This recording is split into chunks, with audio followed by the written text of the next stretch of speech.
මේ එක ළමයෙක් ගත්තල 97ක් විභාගෙ. අරගෙන යාළුවෙක්ගෙන් කියලා අහනවලු ළමයා.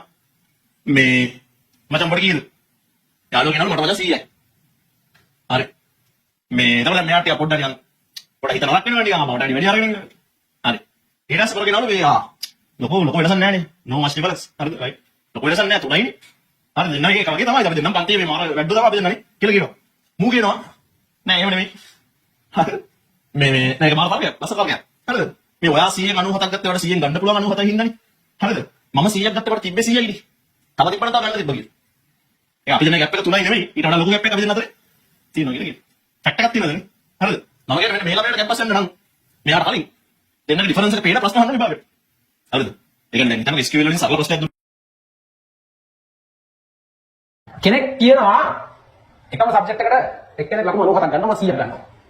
ලකුණු දෙන 100. මම 100ක් ගන්නවා එයා 97ක් ගන්නවා. 97 ගත්ත කෙනා කියනවා මේ ලකුණු තුනයි වෙනස තියෙන කියලා කියනවා. මම එයාට කියනවා ඔයාට ගන්න පුළුවන් මේ 100න් 97යිනේ. මම 150ක් තිබ්බම 150ම ගන්නවා. ඔයාට මේ ගන්න පුළුවන් 97යි. ඒ කියන්නේ මම ඇවිල්ලා තියෙන්නේ මගේ උපරිමය නෙමෙයි. මගේ තිබ්බේ උපරිමය කරන්න ඉවරයි. අර දෙකින්ද බොරු බයිලා ගන්න එපා. හරිද? මෙච්චරයි නේ අච්චරයි වෙනස තියෙන්නේ කියලා. එහෙම වෙනසක් නෑ. ඔයාලා 97යි ගන්න පුළුවන්. මම 100 ගත්තා. ඒකින්ද ඒක නාය කම්පැර් කරන්න එපා.